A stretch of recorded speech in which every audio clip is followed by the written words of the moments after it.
Oh, hello, beautiful people. It's Friday afternoon, and that means it is go time for the Weird Things Podcast, episode 991. Together, we are your three-headed baby, Justin Robert Young, Andrew Mayne, and Brian Brushwood. Boom, boom. There we go. Hey, gents. How are you guys? I'm doing great. Fantastic. So, before we begin, what's the over-under on Brian buys a Mac? If Brian always wants to be a 350. 3 p.m. So you could say, like, I mean, are you going to leave right after the show, or are you going to maybe go early tomorrow? Like, that's really the question. I think if you want to be a second-class citizen, it's fine. You don't have to. You'll get these things. If you want to be the Canada of tech. Has the browser come out yet? Has anything come out? What do you mean the browser? I mean Atlas. Last year's news. Atlas. Has it come out for PC? No. Yeah. God, no. Well, Codex is out, but that's the browser. I did. Yeah. I don't know. I don't know if the in-app browser in Codex is out for Windows.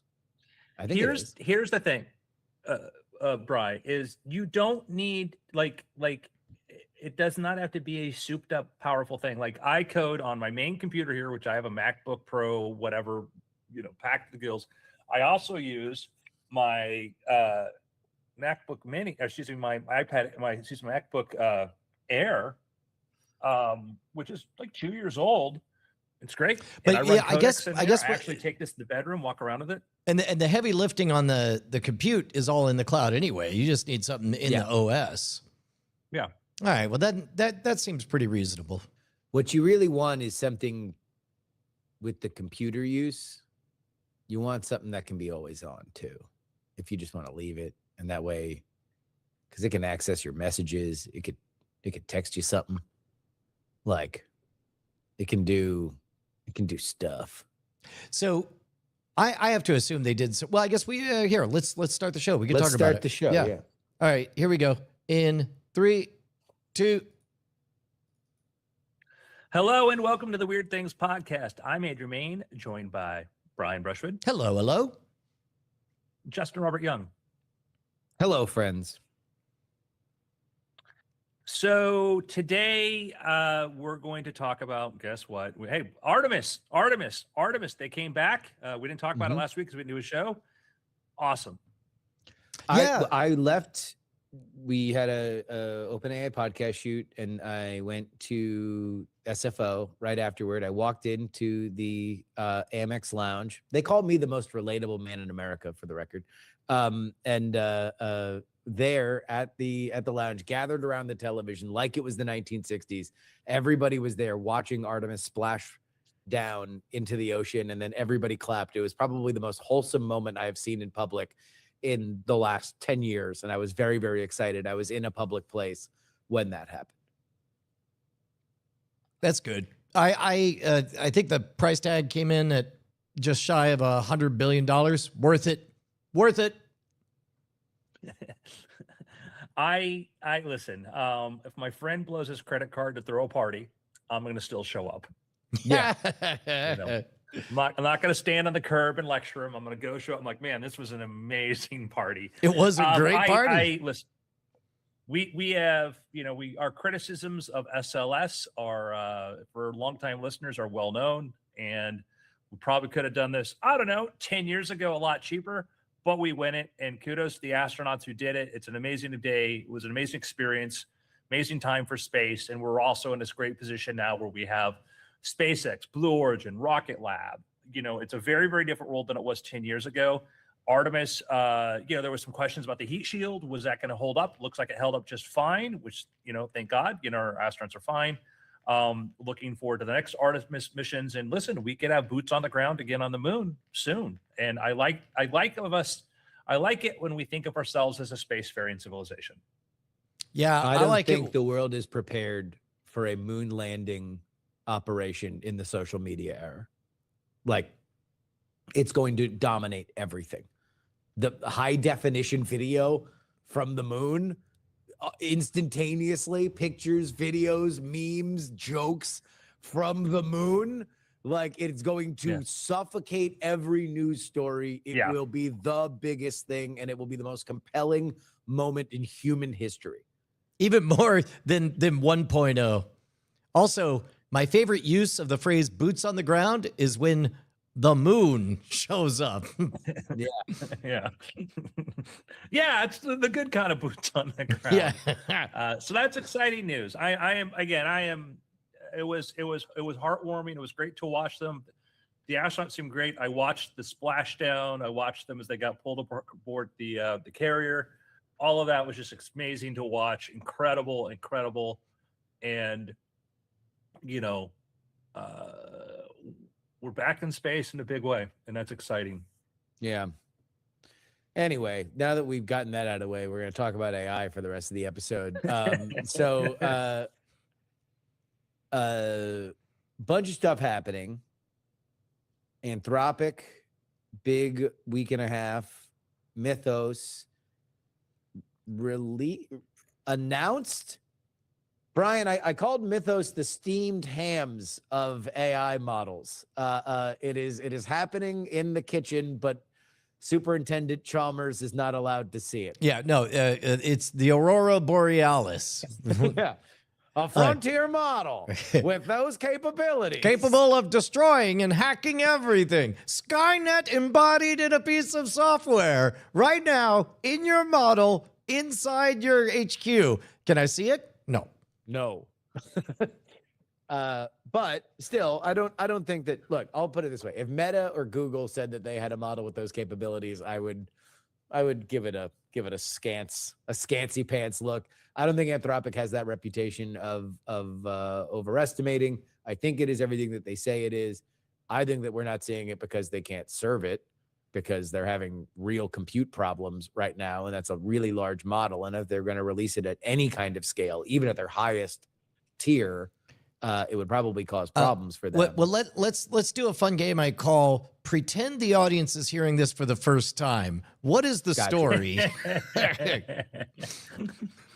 Well, here, I'll do the dummy version, and then Andrew can fill in with the actual facts. So the biggest problem with AI in terms of serving it is compute. It takes a lot of just the raw processing power to both train the models and then serve the models. And so when you look at all the tremendous build in data centers over the last year and a half, that is trying to solve that problem, that the demand for AI is a arrow to heaven, and the ability to serve it is becoming more and more challenging.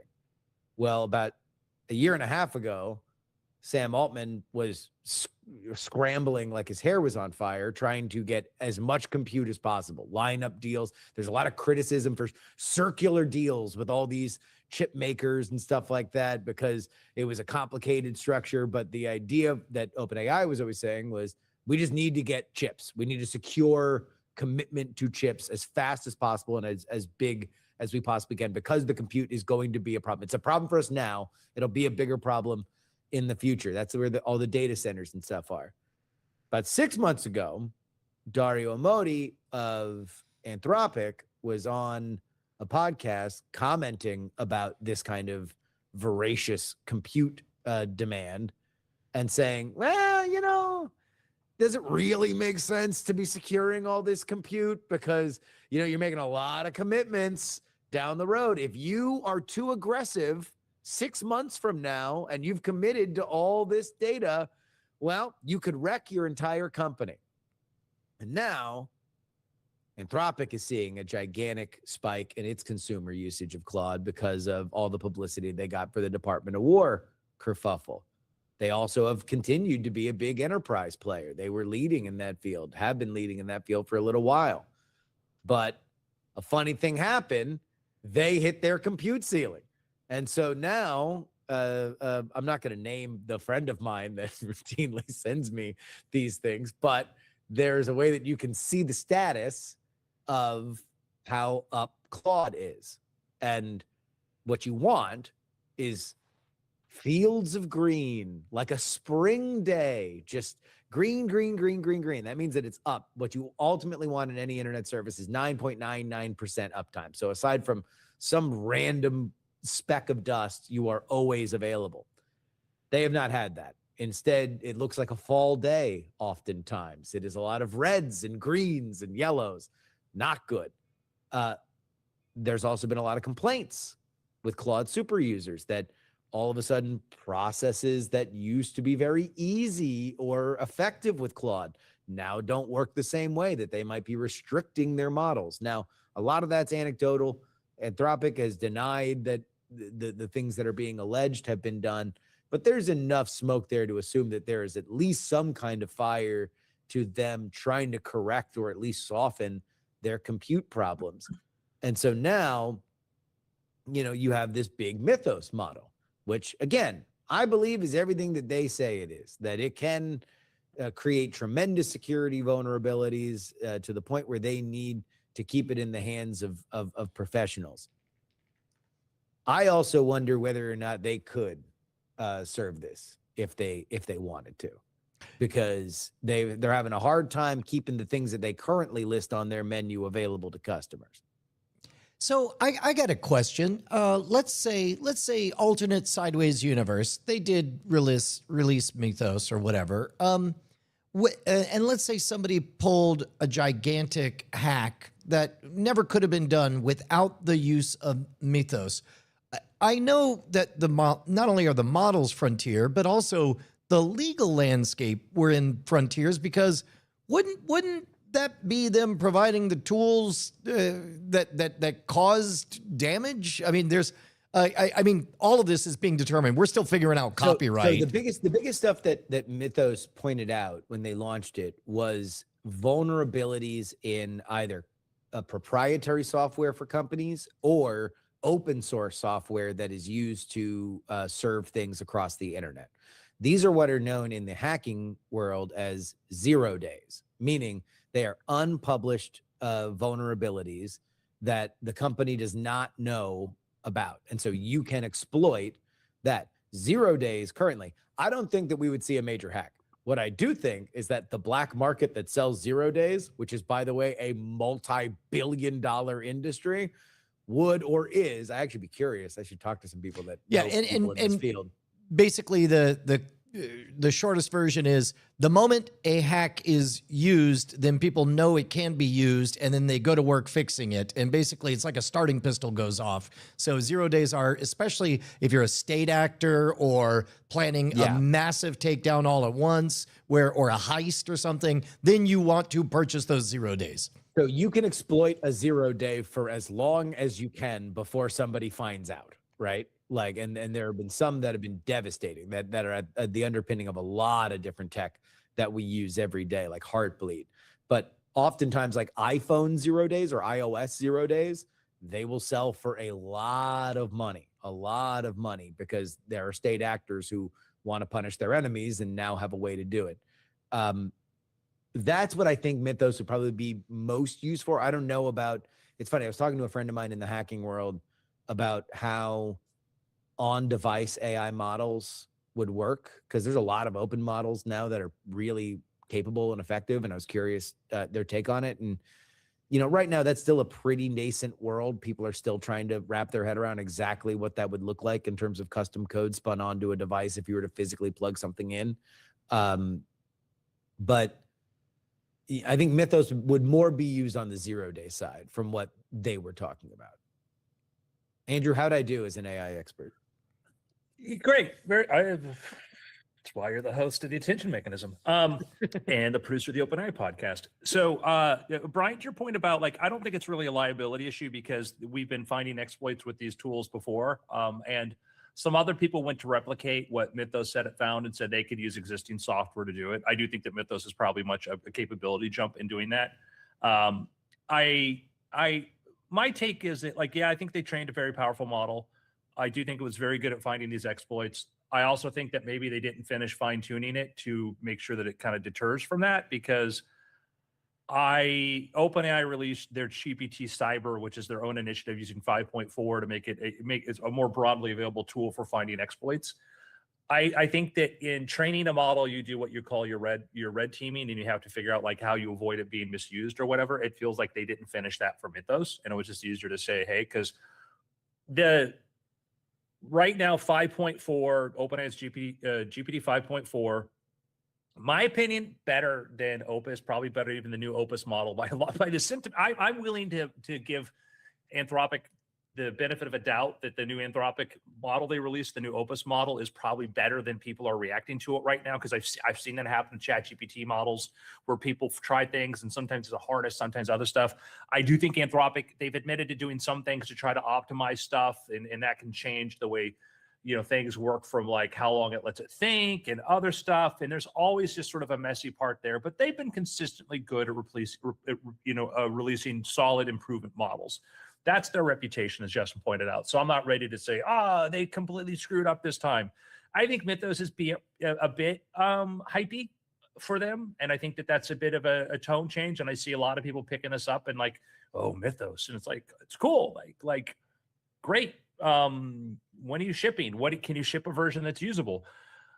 I think that part of this is reactionary because, again, hype right now is OpenAI Spud, the model that's supposed to be due next week, and that right now 5.4 is winning a lot of hearts and minds when it comes to coding. It is a cheaper model to run. And it's also apparently, my test is better and it's doing great things right now inside of Codex, which I'm going to wax on about. But I think that Anthropic knew that they needed to do something because they've got great headlines. Their headlines are great. And I'm watching people get excitement. Their stock is doing great. I think they're building great products. They released a new design product today that like just further stomped on Figma stock, which is, because I think that they have the capability to do a lot of great things in different areas. But I do think when it comes to frontier model stuff, I think they may be feeling a little bit of anxiety about what's going to be coming out from OpenAI. And better to come out with Mythos and hey, this and Opus now this week, say, hey, look what we have. Look, we're still good. We're great. Than to release it afterwards. And that's the problem that XAI has. Opus is also the premise for why Anthropic might be trying to patch things up with the government. Report today from Axios that Anthropic hired Axios didn't report this, but this has been reported other places. Anthropic hired a lobbying firm in DC that has ties to the Trump administration. And so they put their CEO, Dario Amodei, out in DC to try to make nice with people that he wouldn't normally make nice with, including like the Heritage Foundation and a few other right-wing think tanks. And he, according to Axios, meeting with Susie Wiles today with the premise being, Mythos is so powerful. Of course, the government would want Mythos. So what do you say we make nice? And this is my own analysis, but just the way I have read these stories feels to me like a golden bridge. Yeah, it seems like a face-saving get back where nobody's retreating. That Anthropic can be Anthropic can say, well, it was because of Mythos that we came together, and they can just stop talking. At any moment, they can stop talking, take the deal that OpenAI took with the Pentagon and just not talk about it. They don't have to talk about any of it. In fact, usually nobody talks about any of this. They can just say, we came to an agreement that we are all comfortable with and move on.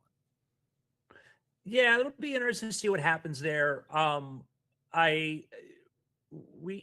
We need to have all of our AI companies in good graces with the government, and particularly, because it's all hands on deck.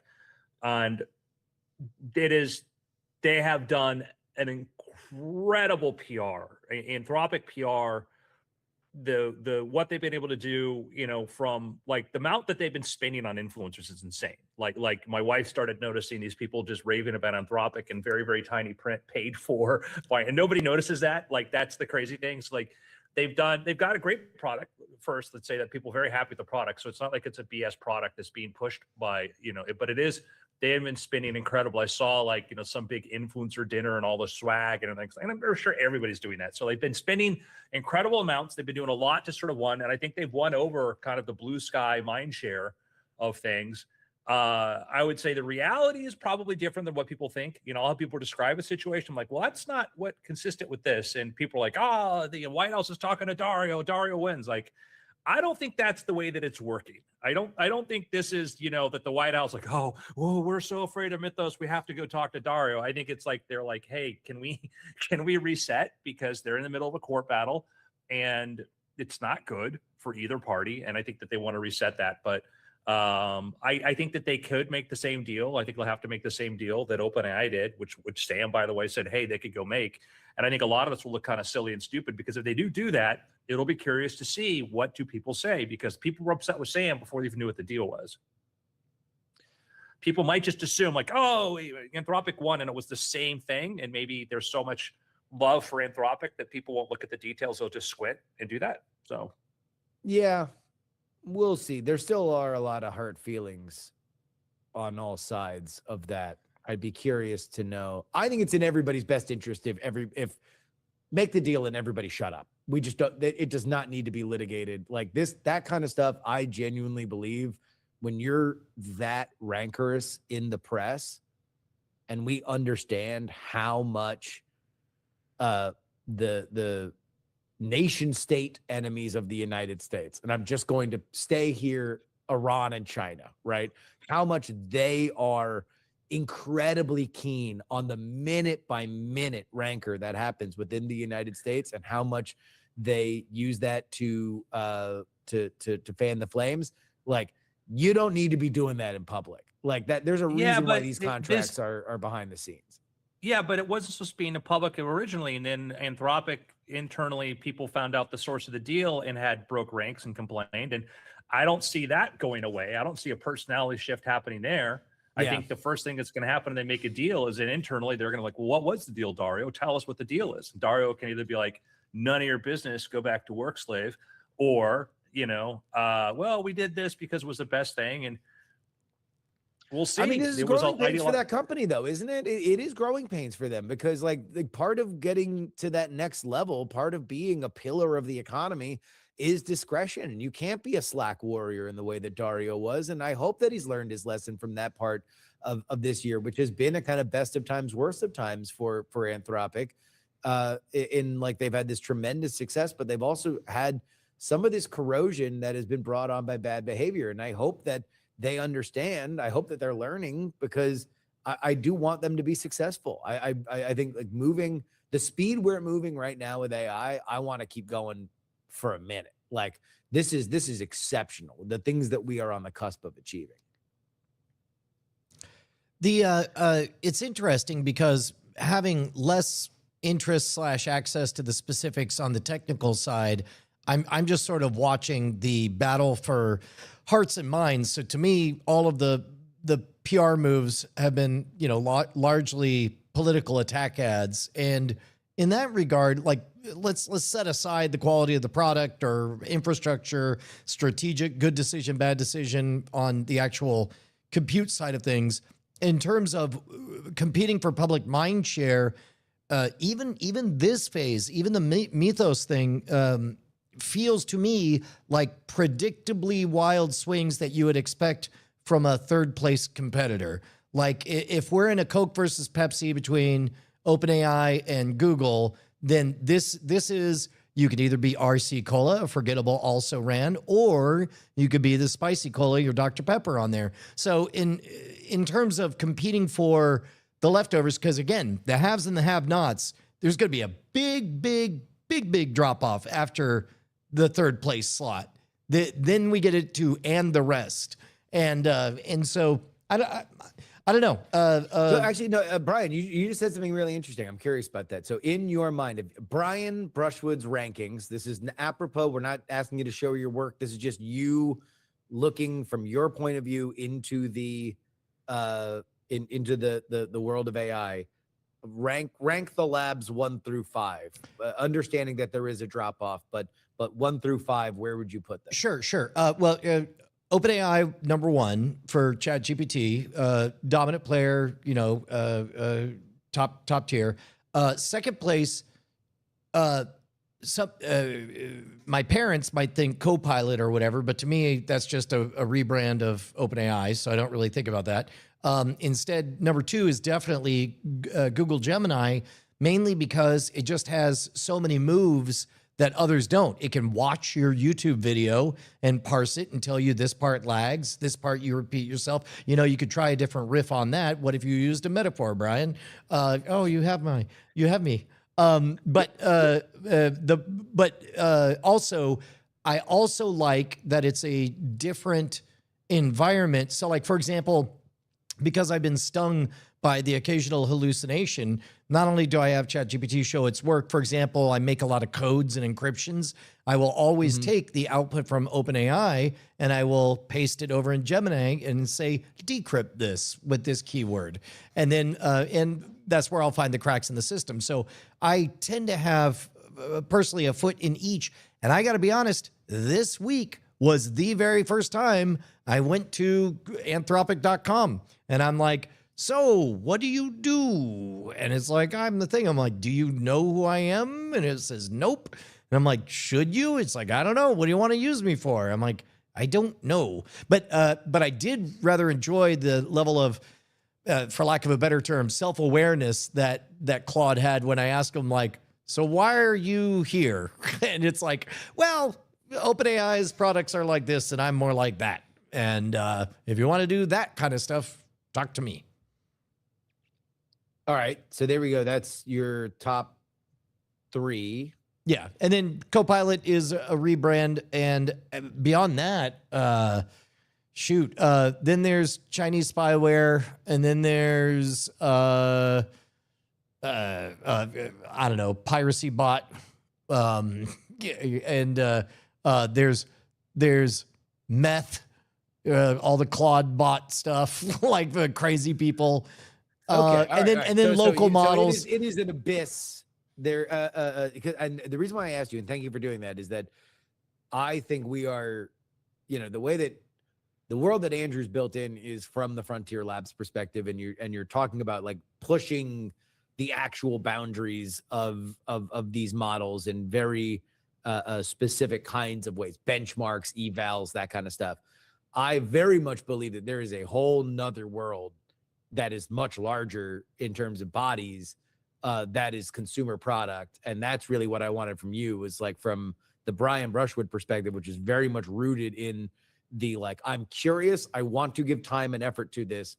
What are the best consumer products that I can use that leverage this technology? The 1-2 is ChatGPT, the Coke, the reigning champion, and then Google, which, if anything, to me, from the very beginning, it is a testament to OpenAI that they're in that slot, because nobody had more of a head start. Nobody still has more of your data than Google. When I'm on Codex today trying to figure out cool ways that I can triage my inbox, and I'm like, why wasn't this a Gmail product 2 years ago?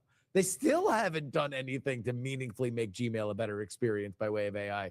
So that's very interesting, because I think from the Frontier model perspective, Andrew, this is really, it's a two-company race between Anthropic and OpenAI, right? Well, I mean, AI is being so pervasive in so many other places. When you look at the website traffic, the biggest competitor to ChatGPT is Gemini. Like, Gemini's been growing like a lot and eroding away at the lead that OpenAI has had. OpenAI is still in the lead. When you look at enterprise, according to Andreessen Horowitz data, OpenAI is still in the lead in enterprise, but Anthropic's been growing by leaps and bounds. And some people will tell you, like, oh, Anthropic owns enterprise. Like, well, not by the last numbers, but doesn't mean they're not going to, because they are on a great trajectory. And they've had, part of what happened was, because of OpenAI's deal with Microsoft, was that Microsoft was able to do certain things in enterprise that OpenAI couldn't. So OpenAI was a bit hamstrung. And OpenAI focused on, one, their API, growing user ChatGPT growth, and then building out data centers. And Anthropic was able to, like, hey, we don't have that deal. We can go in and we can do enterprise sales, night and day. And they did that and work with partners like, AWS and, Microsoft as well, and everybody. And that really created a great opportunity for them to do a lot of really, great inroads into enterprise and do gangbusters there. Of course, what just changed was OpenAI now has a new deal with Amazon through Bedrock to be able to make way more impact in enterprise. And, I've talked about this before. The models that get released today were planned years ago and started training maybe 6 months ago or so, right? And those were planned, and they decided to train those things based upon what they think the market needs. 6 months ago, Anthropic is doing great with Opus because Opus was the number one code model, arguably the number one code model, right? Better than OpenAI's offering, better than Google's offering. There were places where OpenAI was good because it was cheaper, whatever. But if you just wanted to make sure that it got done right, Opus was the best model. And I still use GPT for a lot of stuff because I'll do a lot of iterative coding, but Opus overall was the best one. It's just expensive though. But anyhow, it was still the best one. But what Anthropic found was that companies that have a lot of software engineers were willing to pay tens of thousands of dollars a month per seat, per engineer to give them access to Opus because cost wasn't the biggest factor. It was still cheaper than hiring another software developer, and it made them more productive. So Anthropic was making more per token. So for every token that OpenAI sold, maybe they were making 10 cents. Anthropic was making 50 cents. I mean, not really, but you get the idea there, right? They're making maybe 3 to 4 times as much.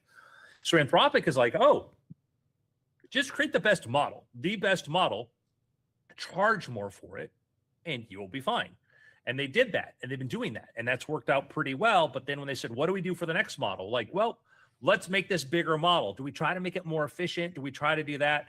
No, we didn't do that before with Opus. We don't need that. So they create Mythos, their next big, huge generation model. But by the time Mythos finished training, they're in a world where OpenAI's 5.4 model is better than Opus at coding and more efficient and cheaper.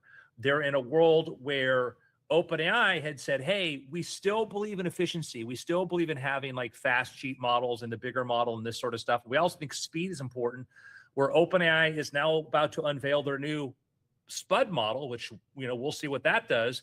The benchmarks for Mythos were pretty good, but some people are comparing Mythos to GPT 5.4 on like max high, like the highest setting max reasoning.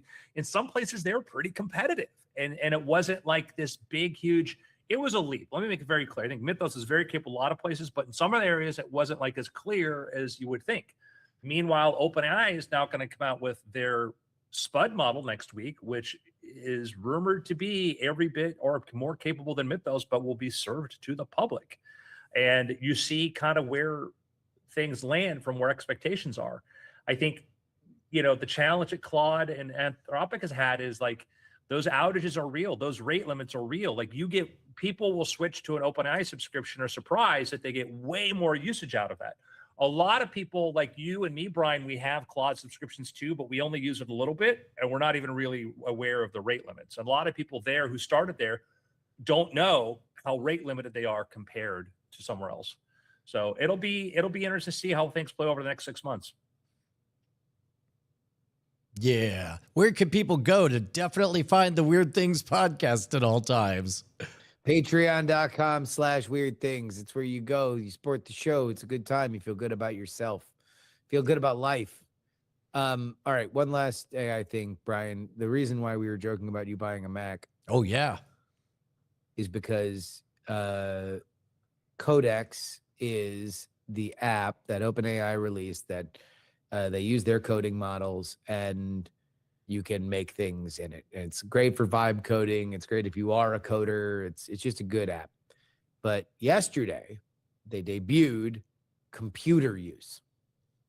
This is a way that it can click on things inside of your computer. Whatever you can do on your computer in terms of clicking and typing, it can click and type. Problem is, it's for Mac only. And so if you want to set up automations, if you want to do those kinds of things, you're going to need to get a Mac. And I think Brian is, is there any time in your life, Brian, where you've come close to buying either a Mac laptop or a Mac desktop? Yeah, several times. And oftentimes it's been in an inflection point where I've needed to buy a new laptop and I've said, all right, I'm going to do it. And then I go to one of those websites that tells you oh, great Oracle of Mac. Am I going to feel like a dipshit for buying a Mac or a cool surfer on the technology wave? And then the Oracle comes up and it says, you are buying 2-year-old technology that is very slow if you buy today. And I say, see you in a couple years, Mac Oracle. And then... Oh, gotcha. Oh, just the things that say for where it is in cycle that you should probably wait 6 months because they're going to refresh it. Yeah, the sucker weather report. Gotcha. Now, meanwhile, I remember it was the wise sage Andrew Mayne who said, "What's the point of having a job if you can't buy the latest Apple iPhone every single time it comes out?" That I have taken to heart. Accurate. Which, by the way, I'm off that. I settled my loan. I was on the buy every new iPhone loan package, and then my phone got stolen in Las Vegas. They wouldn't give me a new one because they had updated Apple Care 2 months after I had bought my most recent phone, where they now Apple Care, if you lose your phone, basically everybody gets one free. They probably don't want me saying that, but that's what they explained it to me. And they were like, oh yeah, you're just going to get one free. And then they're like, oh, they updated Apple Care 2 months after you bought it. And I'm like, can you look at my history and just look at the road that I've paved with iPhones that I've purchased and give me, Willy Wonka me, homie, and fudge a little. Like let's just move on with the iPhone. And they were like, nope, sorry, can't do. And I'm like, okay, well then I'm gonna cancel my loan. Like, what's the point of being loyal to you guys if you're not gonna scratch my back after? I mean, that punch card had to be full of at least a dozen iPhones. Yeah. Yeah, I did you ask him where they were on the day the first iPhone was made available? Yeah, were they in line with us? Were they there? Have they been there from the get-go? Based on the age of the woman I was talking to at the Las Vegas Mall, she might not have been bored by the time that we were waiting in line for the first iPhone. But yeah, I don't know. I'll tell you, I've actually had more of my head turned by the trifold that our friend Darren Kitchen has. That is a full ass iPad that just folds up in your pocket. I will admit I'm cool. pretty stoked about that upcoming iPhone Fold. It looks pretty dope. I don't think I'll ever be able to break out of the iOS jail, but yeah, me either. I always get a little, but then this is probably the tension to get back to this, where it's like every once in a while you're tempted, you see some cool stuff, you hear some kids playing over the fence, and you're like, oh, I want to play kickball right now, and then you get close to it, and you're like, but I can't really leave. That's the reason why I'd probably never buy an Android phone. Aside from the fact that the hypocrisy would just be too much. Like, I've made fun of Android people for too long that I don't know if I'd be able to show my face. But then also, I think for you with the Mac, it's like, are you really gonna? But for this though, you just need a cheap one. You just need a cheap one to run stuff on. Yeah, and especially for like I deal with a lot of media, and the idea of agentically, sorting and putting things into sensible file structures or whatever. Take a giant external media drive and like chew on that, sort this according to so and so, or likewise, like here. Well, you can do that with codecs on your Windows now. You can do that. Yeah. Well, then, tell me some of the use cases that become opened up. So here's the thing. So let me explain. So computer use has been available from other providers, like Anthropic has had their version of it, but it's slow. It's always been slow. That's been the problem. Computer use is very slow.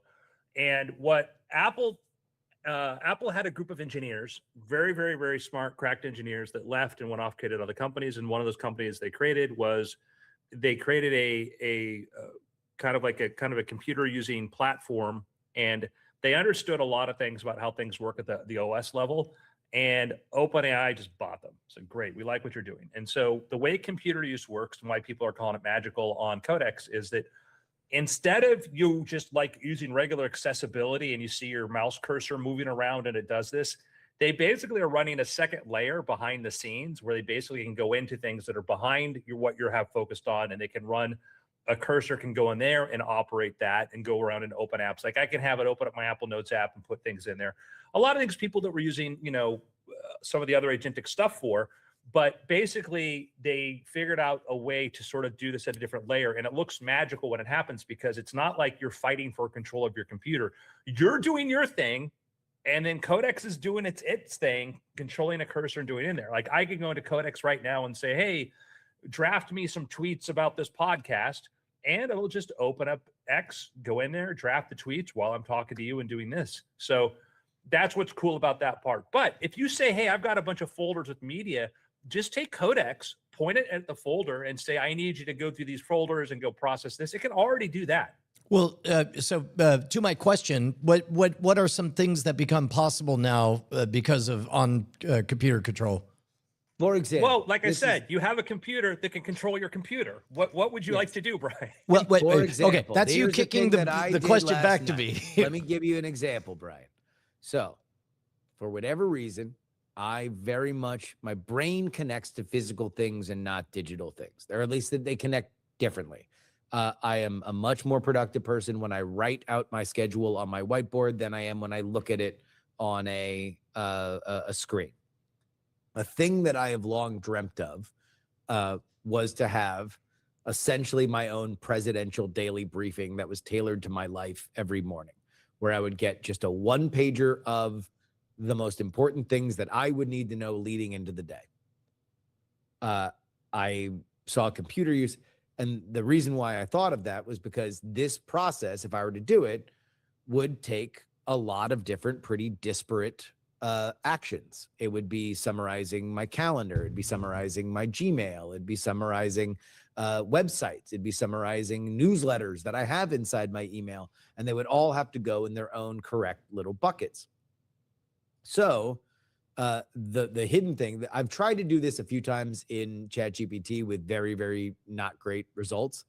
I tried to build a version of this in N8N, and it the best thing that I could do, even if I got it to work, which I never really was able to get it to a way that I liked, that it would do is it would just send me an email each morning. But even then, it's like, okay, well, great. I have another email that is amongst all my other email. Awesome. It's a cool thing for me to also ignore. Now, and this was vibe coded last night, I described what I wanted to do in Codex. I asked Codex to put together a plan for me to do it, and then a prompt that would execute on that plan. I then applied that prompt, and it goes through the entire thing. And not only does it use the connectors to get into my email, it also is able to look at my messages, because that's the computer use, right? There's no easy way to plug into your iOS messages through Codex. It's not going up to a server. It physically can look at my messages because it is also existing on my desktop. Then it spits out a PDF and then goes to my print center on my computer and prints it out onto my printer.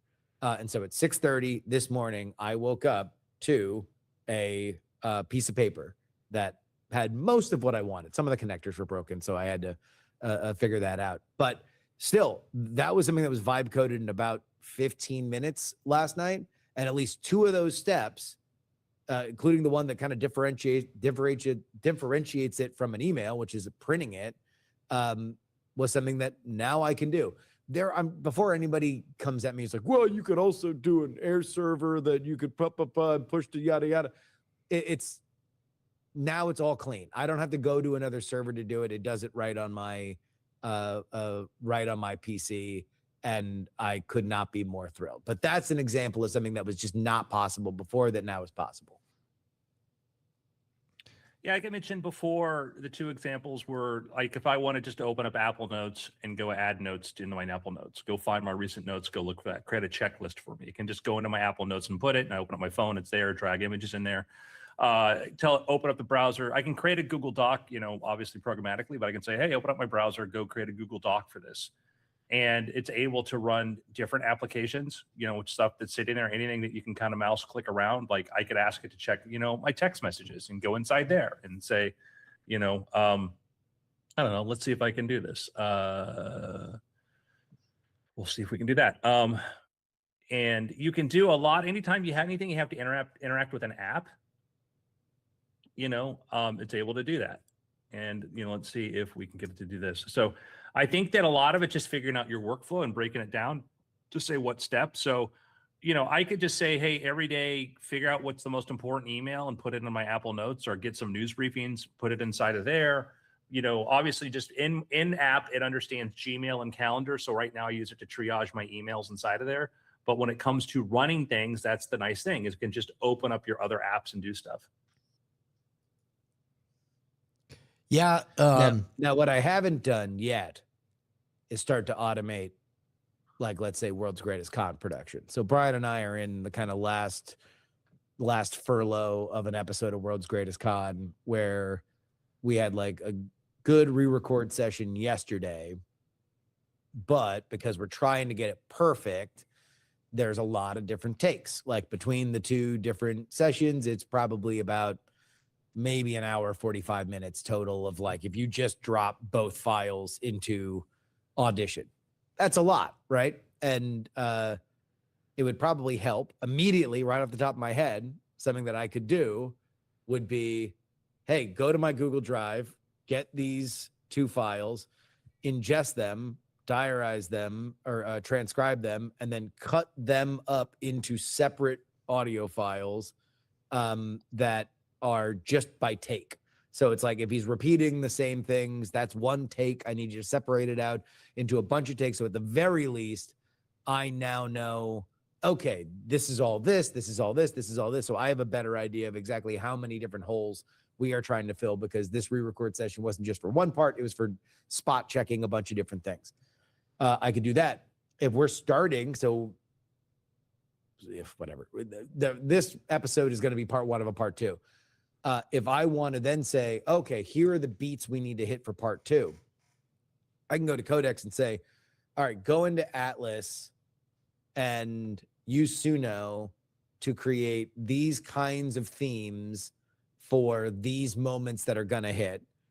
Just download all of those and lay them, automatically put them into the file, create a new Audition file that you automatically lay these things into. And it can do that. Anything that you can mouse and click, now I can just automate a lot of that stuff, where it's just going to save time. That's really the biggest thing to think of with any of this stuff, is like, all right, what is the task I'm doing?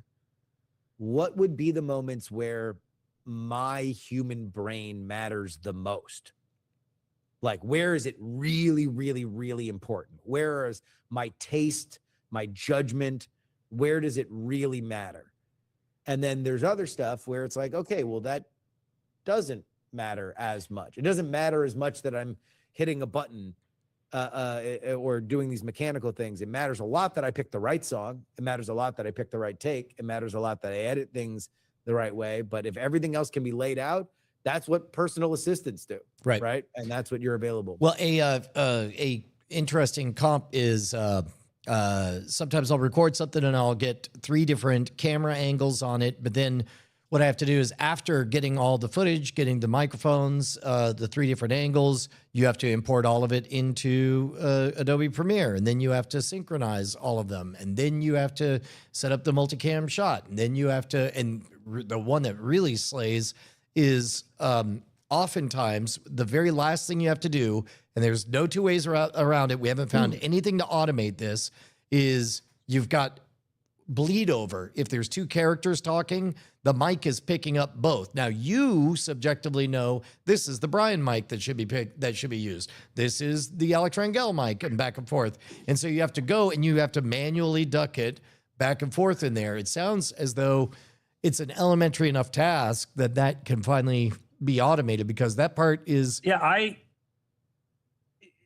I went through a thing, and we haven't had a chance to beta test it, but the thing is set up for the Weird Things podcast now, because so right now what I did is I have a Gmail, or excuse me, a Google Drive, where Brian can upload the file to there, and then worked in testing, but again, we'll try it on this episode. I have an automation that keeps checking that folder, and if there's a new episode there, it goes in, creates a transcript, creates a title, creates the album art, and actually it processes. I found a thing called Alphonic, which is an API which improves the audio. and it will go through there and clean up the audio, and then put it into WordPress as a draft.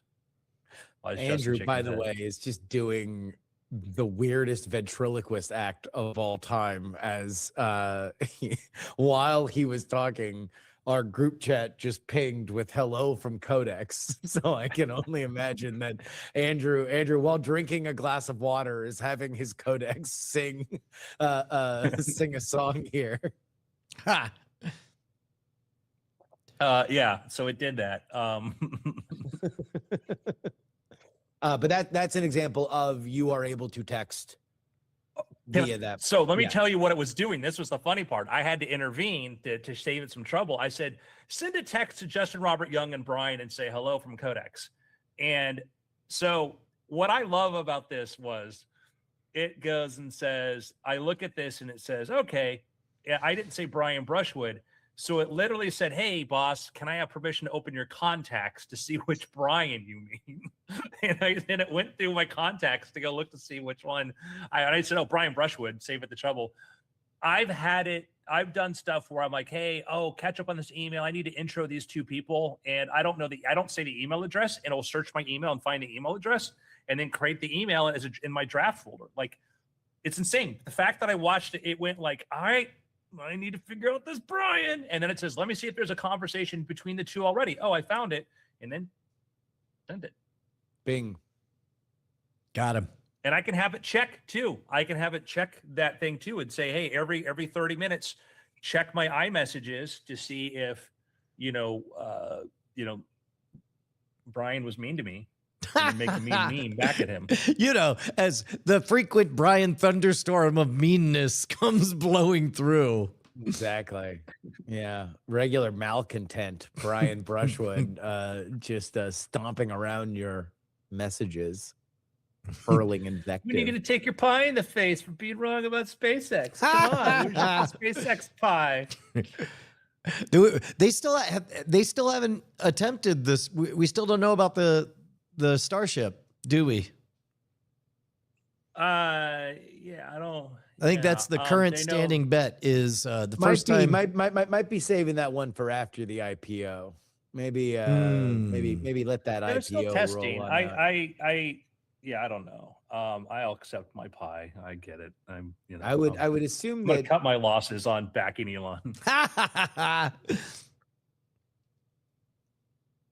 My takeaway from this, folks, is the way I advise people when I talk about how to figure this stuff out is you and again, I'm not gonna the weird things workflow works great. We haven't put an episode, we got to test it, and that's be part of the test it, but you break things down. And for that we had an interface portal that Brian could go use, but I'm also like, is that really a good use of his time? Can I offset some of the stuff to maybe the final testing to me so he doesn't have to go do that? So I'm like, what's the most minimal thing we can do? Well, I could have him take the MP3 and drag it into a folder.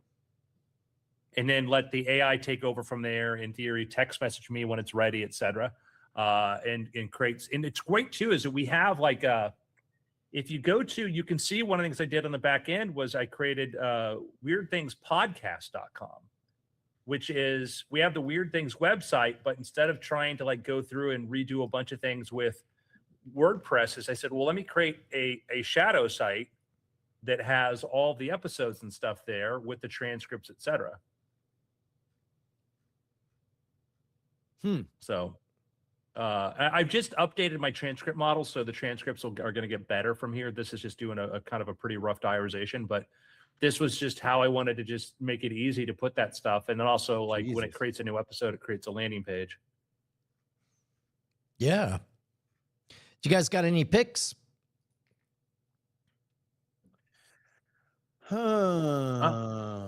I found a cool YouTube channel. The guy's done a few videos that I dig. Let me get the name of it here. It's science stuff. He'll do, like, some of the lists are a bit repetitive, but it's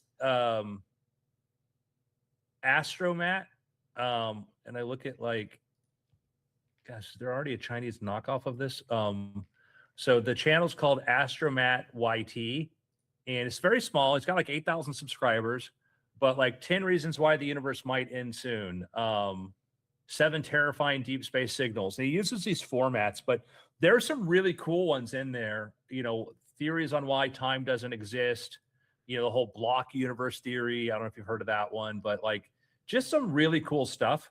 Sometimes you'll see the same ones repeated in other videos, but I do like a lot of this sort of like, 10 things. Like I don't have a lot of I don't have a very big attention span for 10-minute videos crammed into 30 minutes. Yeah. And some people are Veritasium. Some of these people just take a long time to get to the point, and I'm like, I'm kind of tuning out. Yeah, it is a strange set of incentives that YouTube's has set up where it's like keep people on one thing for a long time, and so you end up with sort of a dopamine inducing same rhythm, but also a long time to say something that did need to take that long to say. I choose my watch habits by run times. When it gets past 15 minutes, I'm kind of like, maybe not, boss.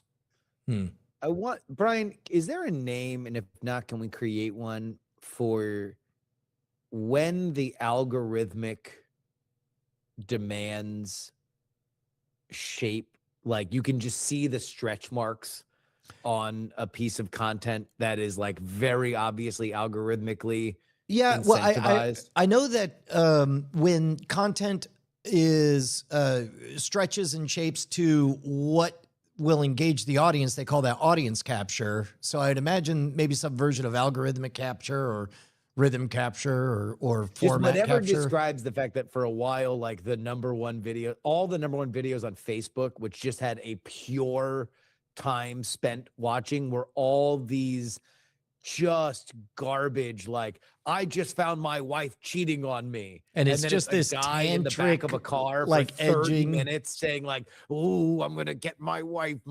I can't believe she's not answering her phone." And it's like it's literally just there to edge you for whatever, right? Because that's what moves these things forward. It was like very long arguments were like a entire genre of Facebook video, and YouTube being the king of that field, I think is a little bit more artful with their algorithm and certainly changes it a lot more often. So you get different versions of it. But I think that's a fascinating thing to look at and be like, oh, why are all these explainer videos really slow? And it's like, because the algorithm incentivizes you to make your first point at least 7 minutes.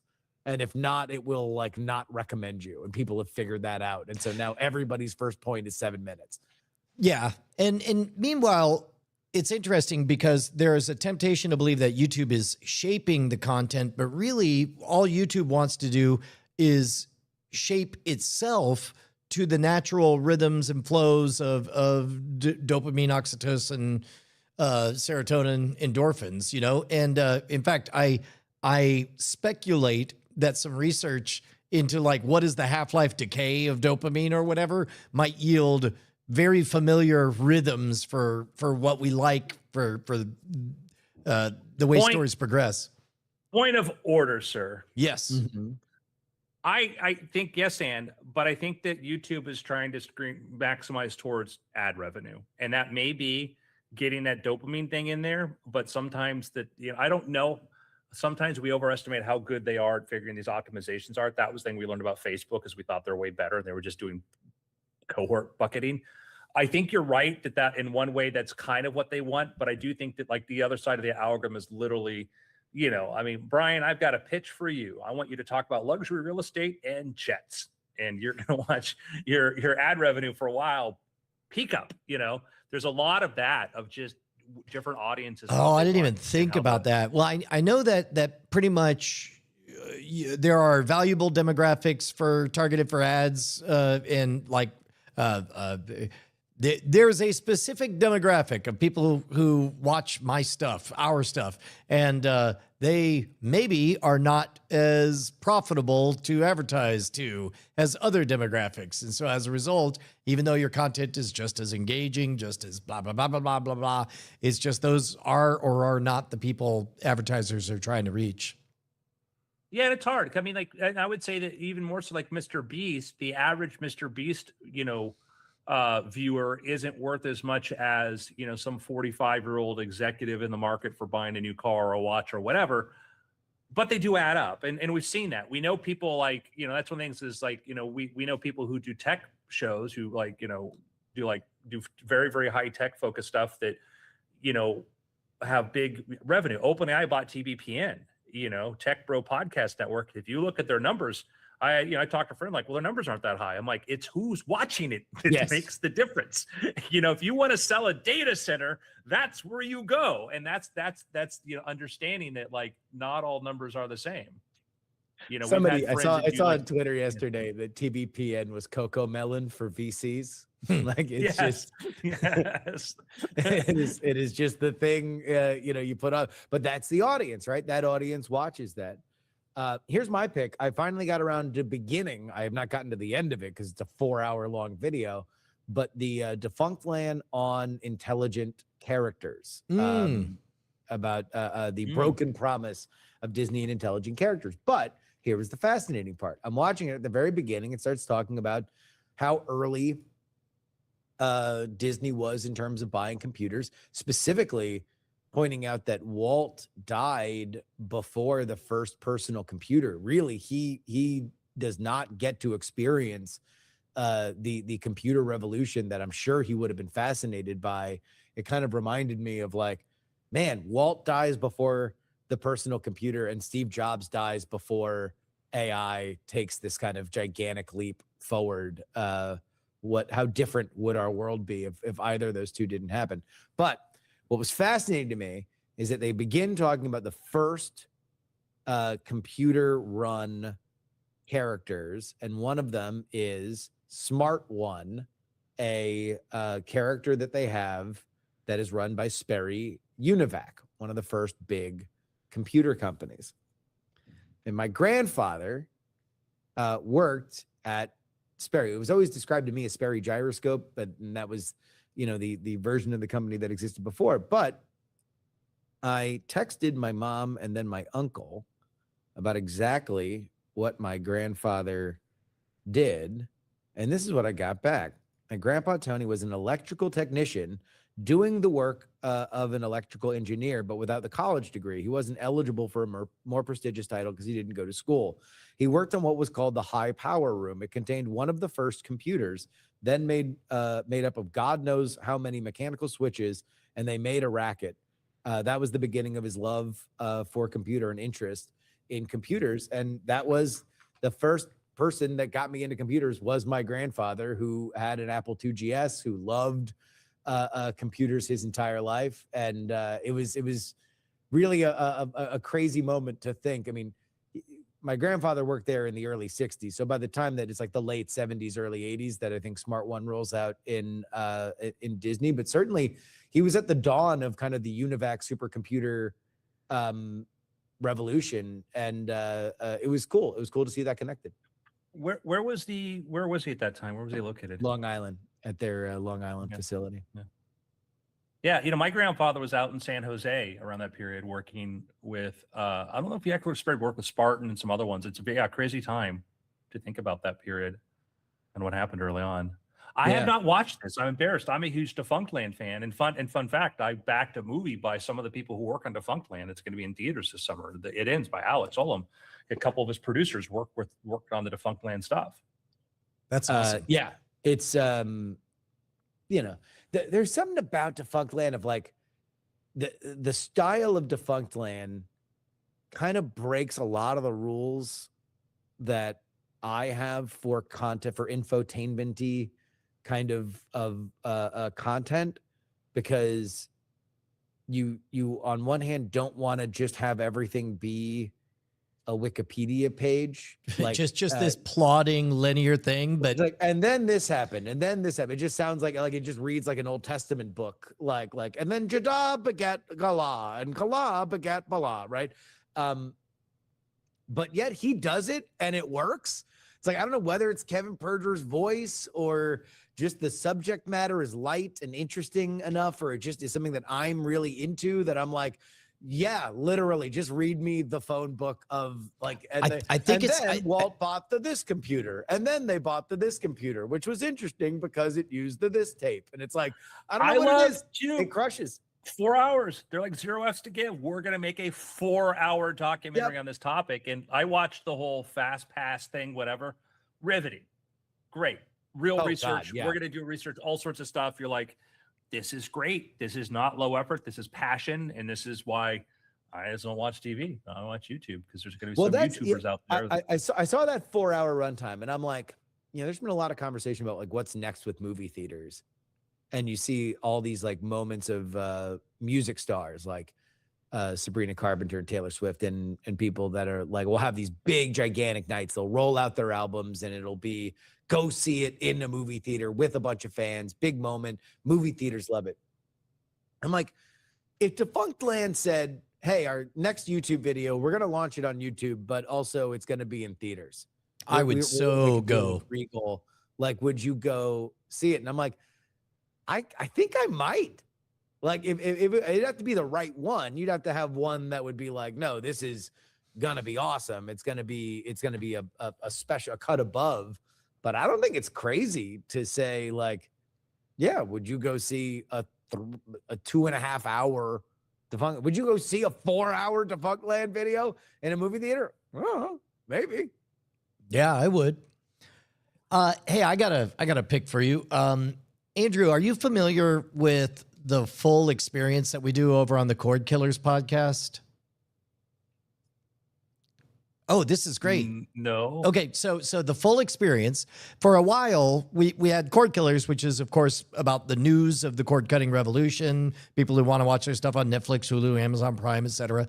But then we did a watch companion piece that we used to call Spoiler in Time, but we would do entire seasons of things, but then people kept just suggesting, your Babylon 5s, you're like, oh my gosh, this is a multi-year commitment. We can't. And then, and we came up with the full experience where, you know what? We're going to see if we pretty much get what you love about this show by watching the first, the ultimate, the highest rated episode, the lowest rated episode, and the last episode. Does the full experience tell the full story? And it's been great because some of them we've seen before. Others, it's like, I'm never going to watch Bonanza, but I'll give it the full experience and see what I feel about it. And then in this case, we ran across one that I've only seen the first episode of. But boy, oh boy, do I love it. Is it great? The production value is incredible. I rewatched the pilot twice. It's in the sweet spot where it was shot on film, so it's very high resolution, even though it was intended for just standard definition broadcast television, and that's Magnum PI. That show has it all. The original, it is great. The pacing, it exactly hits all the archetypes. It is peak 1980. I'm loving the experience. Go watch the pilot of Magnum PI. There is a channel I want you to watch. Let me get the name right, because they go into the history of a lot of these shows, and they just had one a while ago on. I want to say, I watched one on Magnum PI, and all about the history of Magnum PI, how it came together, the production, etc. So. Double Reel Originals, Double Reel TV. Let me see what's that one. Double Reel TV. That's worth checking out. So Double Reel TV, this guy does these deep dives into TV shows, and he goes back into like that. So let's see, we got Matt Houston, Heart to Heart, Hunter, Riptide, Simon and Simon, Wise Guy, Baywatch, Frisco County. So anyhow, yeah, Magnum PI. He did that 1 year ago. The history of Magnum PI, the shirts, the Ferrari, and everything in between. Oh, I'll have 8 to watch minutes, that. really worth checking out. Really cool. So that's Double Reel TV. And I'll tell you something I watched, by the way, I was thinking about, and it was, I remember seeing it as a TV movie when I was a kid, and I'm like, whatever happened to that? Brian, do you remember Hangar 18? Wait a minute. Yeah, it's like Supernatural. Is that right? It was these astronauts are on a mission in space on the shuttle, and they launch a satellite, and it hits something, and something crashes in the desert, and it's a spaceship, and it gets taken into Hangar 18, and the astronauts are blamed for a mishap because somebody died, and so they kind of have to it's kind of like a Capricorn 1 meets Close Encounters sort of thing, I guess. But they basically got to go find, they're trying to clear their name and find out where the spaceship landed. Meanwhile, they're exploring, we get the scientists exploring the spaceship. It keeps cutting back to Robert Vaughn and some other guys in the room plotting stuff. As a kid, I remember it being kind of quirky and cool and interesting. It's not a great movie, but I watched the whole thing. Hangar 18. It looks like it's just on YouTube. That's amazing. Very cool. While we're talking about, hey, Brian, did you see the Street Fighter trailer? I have not. I saw that the official full trailer came out. Is it good? I think it rules. I think it's awesome. All right, let me pitch something to you, Brian. All right. A Street Fighter movie with a tongue-in-cheek, wink, wink kind of super balls to the walls energy, and all of the action looks like Everything Everywhere All at Once. Oh, I'm in. Is that what it is? That's what it is. Hells yeah. 100% hells yeah. That's great. I may have to bring back the spikes for it. It's a period piece in 1993. Oh, is it really? Get out. All right. I want to watch it, but I don't want to. We got demonetized last time we watched a trailer. Gotcha. All right. That end, guys, they showed a Doomsday trailer at CinemaCon. This is for theater owners in Vegas. The description of what it is out, and it sounds awesome. Yeah. The reaction in the room was apparently so intense they played the trailer twice. That's amazing. I wonder if we can give me a play-by-play description of the Doomsday trailer that just dropped. There we go. We'll see if a robot can give us a. Yeah, I would tell it to read Reddit. Reddit has the good play-by-plays, but it involves here. I'll say this. It's better that you don't read it. I'll just give you one thing. All right. I'll give you one thing just to wet your whistle. Shang-Chi versus Gambit. Okay. Just going to throw that. That's a little flash. There's characters returning. The first time you see and hear Victor Von Doom. It's, I don't know. It apparently ruled. I'm in. Just whenever, that's the thing. I think was strange, let me tell you. I'm just saying, it's just kind of awesome when Marvel's at its best, especially with the big team up movies. It's just like, how are you going to see these characters interact? What characters, what things have you never seen before that would be really awesome to see? And it's like, man, it feels like they're back in good hands. These are guys that they know how to make a Subway sandwich.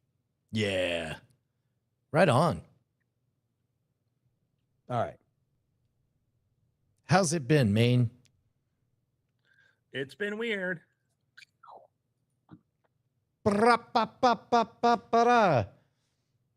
Yeah. Are we rolling straight into after things? Yeah, if we could do that, that would be great because I got a hard out in 24 minutes.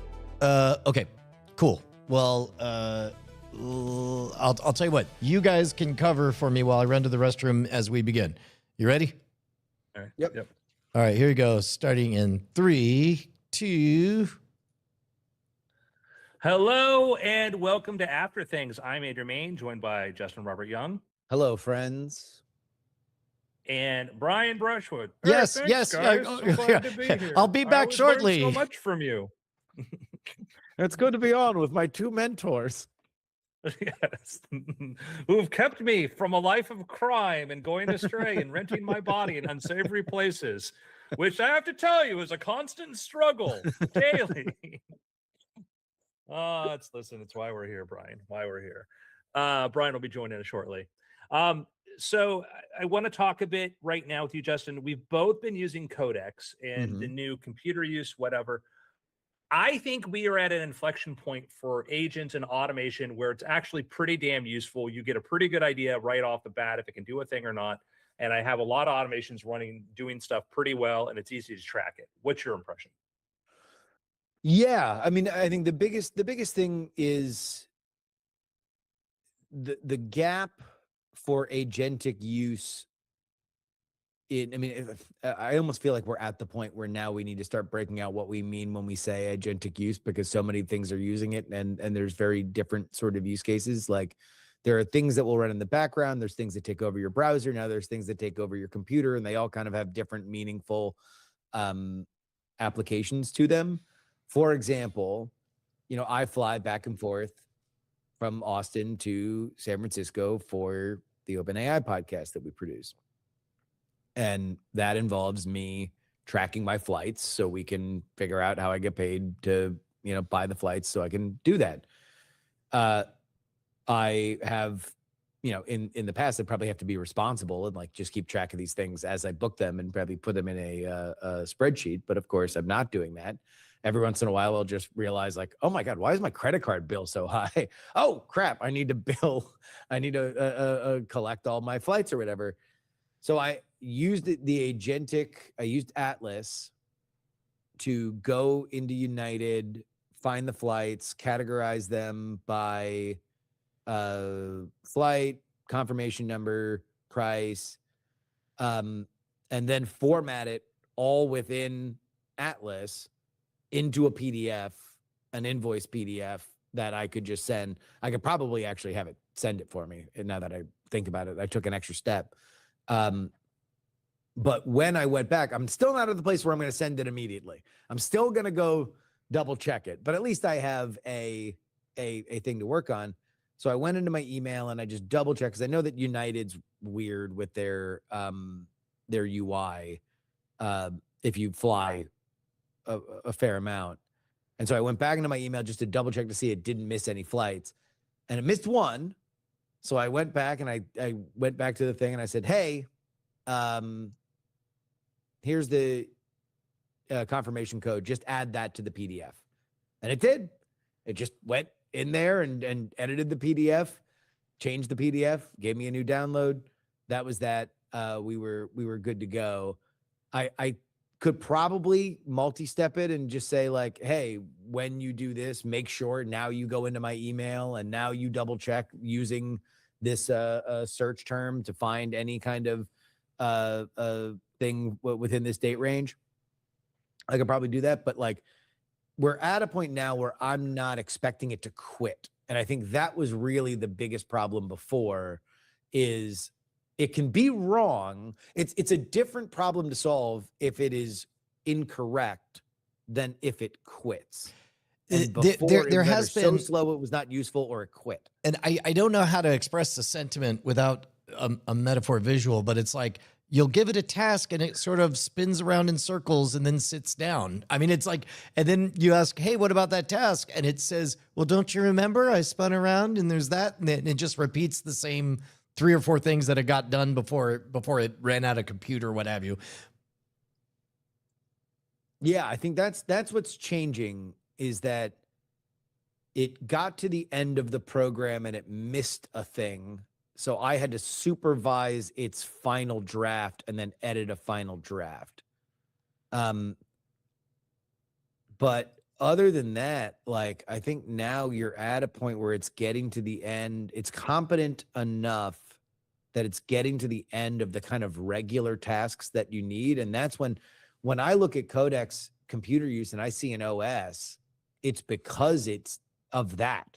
Because that kind of just basic blocking and tackling, it now is smart enough to do. And when you really think of like, what do you need a PC for? What do you need a tablet for? What do you need a laptop for? There's specialized applications. Like, I need Audition so I can edit sound and stuff like that. But, email, messages, do I need the UI that I have for those? Maybe sometimes, but probably not for always. I probably just need to know what I need to know. And now it's smart enough that it's able to pull that kind of stuff forward.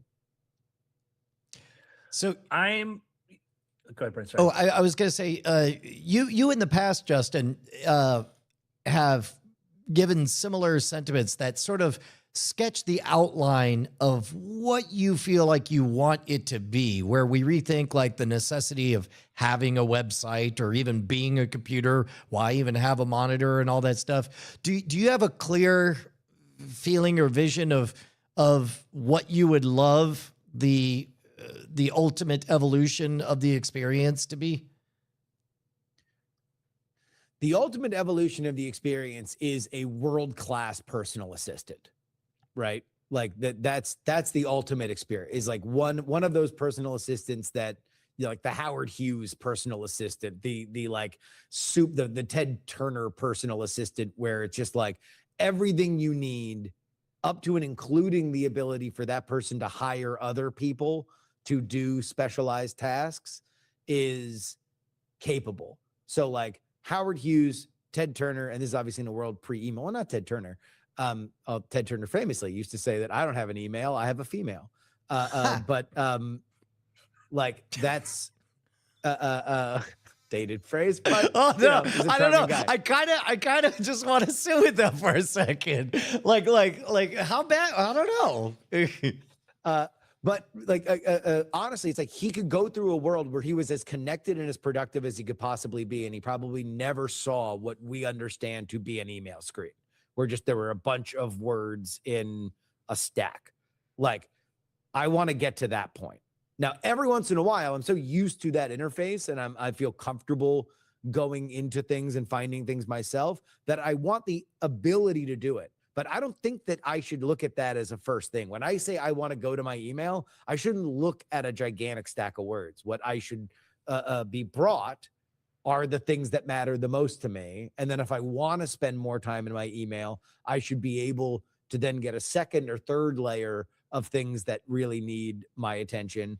And then if I desperately want to myself find a needle in a haystack, like I should be able to go do that. But I don't think I should ever look at I should look at it as much as anybody looks at their terminal. Like, and if you're coding, you look at it a lot.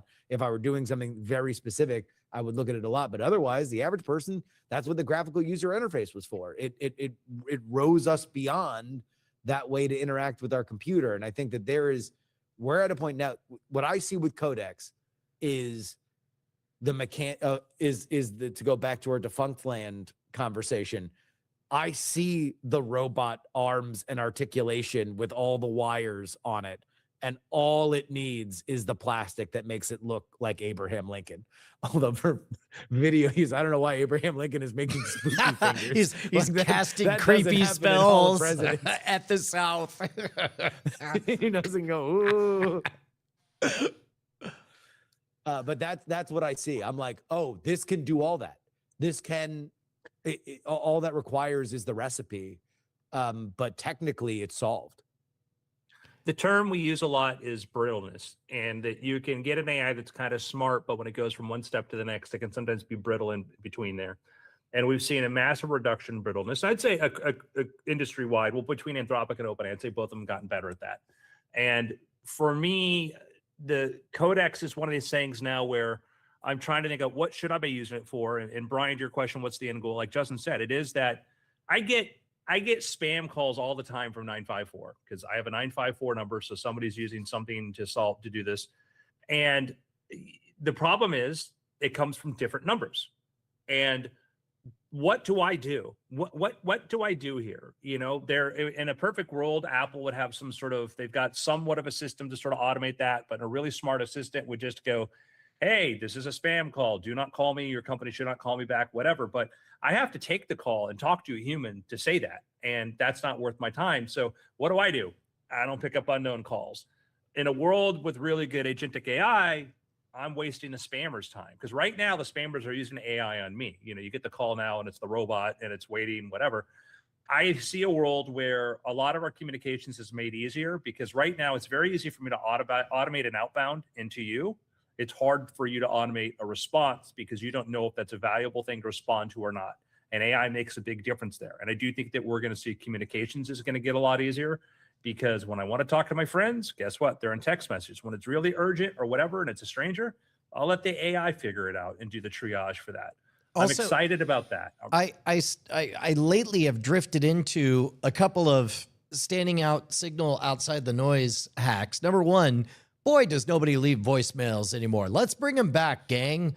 They're little 1 minute long podcasts that you do for an audience of one. They're delightful. Bring back, start talking to. Here's what we need. We need dedicated voicemail, something beyond voice memos.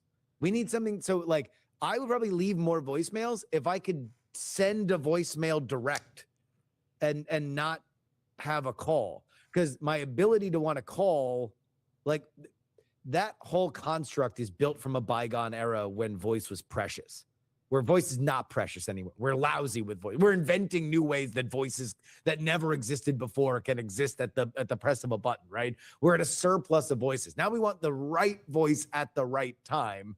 And if I were like, oh, there's a large idea that I want to say to Andrew, or I want to say to Brian, but a voice memo is weird. It's inherently kind of disposable. They go away once you listen to them, or you have to save them. Like a dirty secret or something. I want to send a thing that they'll be able to listen back to. Maybe this is a precious moment that I desperately want them to know, but I don't want to ring their phone. Maybe it's a weird time at night, but I do want them to be in a different headspace to listen to it. Let me send a direct voicemail. Is that a thing? No. Well, it was. I know it was Sort of. at some point. I don't know now, but here's. I'll tell you what. We're still a company. I'll tell you what. This would have been solved by now. Like if there was still anybody in that spaceship, go ahead. Sorry. So Brian. well, the voice memos have the problem of evaporating on there. This is my second hack, which is little video messages. I do walk and talks. I just a little video podcast, 30 seconds long. Hey, so-and-so who I haven't seen in a minute. I was thinking of you and this, that, and the other. And it's like so much of what you want to say about where you are, what's going on, what kind of headspace you're in, if you're tired, if it's the end of the day, if it's the beginning of the day. All of that gets conveyed. You know, our biology has evolved to everything from posture to micro expressions to pacing to, you know, all those things. Take advantage of it. Go high definition on your interactions. More mini podcasts from Brian. That's what I got. I do think that once we have good filters for stuff, I do think we can engage in stuff differently. And I've been running an experiment, which we might show later on, which is I've been mining all of our episodes of Weird Things and creating new mini episodes between us based upon our takes on things. And it does, because I love the idea of Brian, riff on werewolves for 5 minutes when you have time. Justin, you riff on werewolves for 5 minutes. I'll riff on werewolves for 5 minutes and maybe come back with a couple questions and then say, let's create a podcast. Like just make the podcast, make the thing, the conversation we'd have, but with our actual input. Yeah. Yeah. Well, and I guess Ace, so think about this. In the case of emerging news items, that likely could be somewhere we're headed, where it's like, Brian, two SpaceX starships just touched tips and then flew away from each other. What's your take? And then we all give our takes on different times, and then avatars of us go on different podcasts giving versions of our takes or whatever. We have the technology, Brian. I know. Yeah. Well, what I don't know is whether or not society itself is yet has an appetite for substitute takes. Why wait? Why wait for them to? By the time they tell us it's okay, the pioneers will already be there. Yeah. Because that's the thing, is nobody knows what they want until they see the product. Right. So the question is like, is the product, what product works? I use AI to help me write, but I do not use AI to write. When I write my books, that's all me. It's dictation. When I write my newsletters, I don't say ChatGPT, write a newsletter in AI. I hate those. If somebody sends me those, I hate them. I can spot them a mile away. I do spend 10 minutes expanding all of my thoughts and stuff and whatever, and say, okay, condense this down. Don't invent things, condense that. And I do believe that AI is great at that. And that's how I write a newsletter every Monday on AI. And it's not, we'll pick the file. I hate, God, do I hate the garbage innate. I have an innate in workflow that creates an update in it. Yes, you're showing me the same thing everybody else can. I have original thoughts and experiences. So I put that Yeah. in there, and that's great. I just dictate it and then I shape it. And I think we could do that with this. Like, that was my questions to ask you too, Brian. You know, the project I'm working on for Weird Things is I can create an outlet where I can just say, record a voice memo, send it. It'll clean up the audio, maybe I have a very good version of your voice now, by the way. And just automate, you know, like the AI Brian take on a thing. We put it in a safe space, a site that we know that's the AI version of it. And if people don't like it, cool, don't go there. The rest of it on the outside. Well, is and normal. as you know, I have a deep affinity for mixed modalities and remixes and all that stuff. Like, it is too heavy a lift to ask any reasonable person to go back and listen to the last 911 episodes of Weird Things to get caught up. However, a synthesized, distilled 5 minutes per. What's that? Never forget that number of episodes. Anyway, go ahead. A distilled 5 minute hop from what it was like at the beginning, and then, you know, a curated, like, you know, slider bar thing. I don't know, that could be really interesting. Yeah, I've thought about taking like our journey quests and just animating them. Yeah. Oh my God, that'd be amazing. Yeah. I think there's just so much there, and it's all kind of like, it's really funny to watch a lot of these companies kind of merge. I mean, like, what I'm really excited about in terms of consumer product is just how fast everything's evolving. Like, there's been more new features benefiting the consumer on almost every platform that I subscribe to. Riverside has added new things nearly monthly.